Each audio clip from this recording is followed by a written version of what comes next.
Tanghaling tapat nang maabutan naming nag-iinuman sa may bangketa ang ilang lalaking ito sa Binondo, Maynila.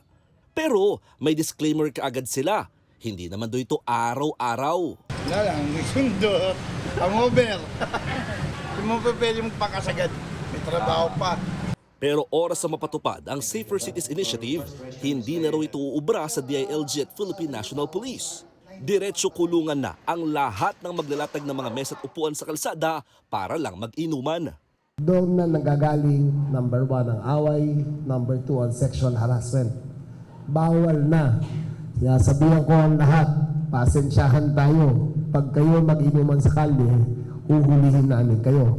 Hihigpitan din ng DILG ang iba pang ordinansa gaya ng pagbabawal maglakad sa labas ng walang pangitaas sa damit, pagpapatupad ng curfew sa mga kabataan mula alas 10 ng gabi at pagbividyoke ng lampas 10 p.m. Yung mga rugby boys dyan, yung mga geng-geng dyan, yung mga sakali dyan, magtago na kayo, umuwi na kayo pag 10 o'clock, huhulihin namin kayo. Iba-iba agad ang reaksyon ng ating mga kapatid. Okay lang din naman yung panukala, kaso sobrang inin kayo sir, di may iwasan ng tao magubad. Unang-una po sa lahat, may mga anak po ako maliliit. Kasi po nung itong may mga pasok po yung mga bata, di sila makatulong na maayos pag may video okay. Lalo po kapitbahay po namin yung mga taga-anuan. Pero git ng DILG at PNP, ang tila gera na ito kontra kriminalidad, hindi naman nangangahulugang tumataas ang krimen sa bansa.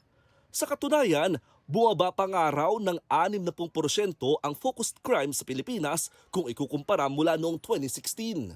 The difference now is that kailangan maramdaman ng mga tao na ginagawa namin to. Kasi hindi nila nararamdaman masyado yung presence. But the policemen are doing their job. The record shows bumaba talaga ang the occurrence of the focused crime.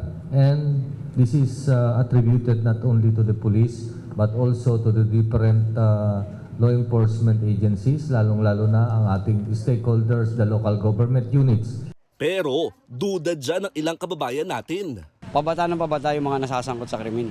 Mga riot sa gabi, yung mga nagsasolvent, karamihan. Dahil dito, bukod sa paghihigpit sa mga ordinansang ipakikiusap sa mga LGU na ipatupad, nakatakda ring magdagdag ng police visibility sa mga eskwelahan, transportation hubs, gimikan at iba pang lugar na mas maraming tao.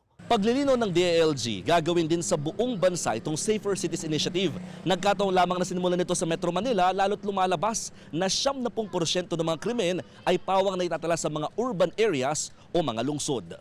Target ng DILG na isunod ng Metro Cebu, Baguio, Bacolod at Davao City. Paalala nila sa publiko, itawag lang daw sa 911 hotline ang anumang paglabag sa nabanggit na mga ordinansa. Mga kapatid, ako si Mon Gualvez para sa 1PH.